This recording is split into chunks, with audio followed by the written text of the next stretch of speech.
Surah Al-Balad, Negeri. Bismillahirrahmanirrahim. Dengan nama Allah yang Maha Pemurah lagi Maha Mengasihani. La uqsimu bihadzal balad. Aku bersumpah dengan negeri Mekah ini, sedang engkau, wahai Muhammad, tinggal di negeri ini sentiasa ditindas. Demi manusia yang melahirkan zuriat dan zuriat yang dilahirkannya, sesungguhnya kami telah jadikan manusia sentiasa dalam keadaan menghadapi kesulitan dan kesukaran, jasmani dan rohaninya. Patutkah manusia yang demikian keadaannya terpedaya dengan kekuasaan yang ada padanya dan menyangka bahawa tidak ada sesiapa pun yang dapat mengatasi kekuasaannya? Manusia yang demikian keadaannya berkata, "Aku telah habiskan harta benda yang banyak dalam usaha menegakkan nama dan bangsa."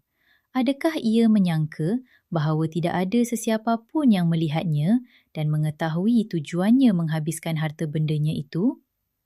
Mengapa manusia terpedaya dan bermegah-megah?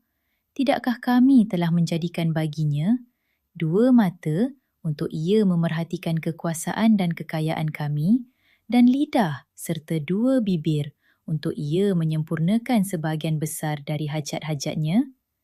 Dan kami telah menunjukkan kepadanya 2 jalan, jalan kebaikan untuk dijalaninya dan jalan kejahatan untuk dijauhi.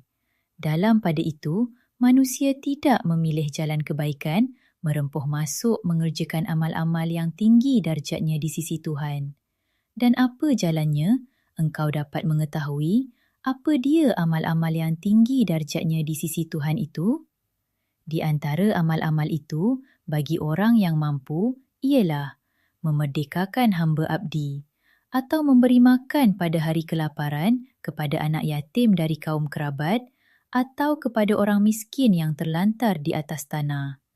Selain dari tidak mengerjakan amal-amal itu, ia tidak pula menjadi dari orang-orang yang beriman dan berpesan-pesan dengan sabar serta berpesan-pesan dengan kasih sayang. Ketahuilah bahawa orang-orang yang beriman serta berusaha mengerjakan amal-amal yang tinggi darjatnya di sisi Tuhan, merekalah golongan pihak kanan yang akan beroleh syurga. Dan sebaliknya, orang-orang yang kufur, ingkar akan ayat-ayat keterangan kami, merekalah golongan pihak kiri. Mereka ditimpakan azab seksa neraka yang ditutup rapat supaya kuat bakarannya. Surah Al-Balad bermaksud negeri. Ia merujuk kepada penduduk negeri Mekah, terutama orang Quraisy di Mekah yang bangga dengan harta dan kedudukan tetapi lupa tanggungjawab membantu orang susah. Terdapat 5 perkara tentang membina negara atau negeri. 1. Bebaskan orang terbelenggu. 2. Beri makan pada masa kelaparan. 3. Anak yatim diperjuangkan. 4. Orang miskin terlantar diperhatikan. 5. Nasihat dengan sabar dan kasih sayang. Allah menegaskan bahawa kemuliaan Mekah tidak menjadikan seseorang mulia, melainkan iman dan amal baik.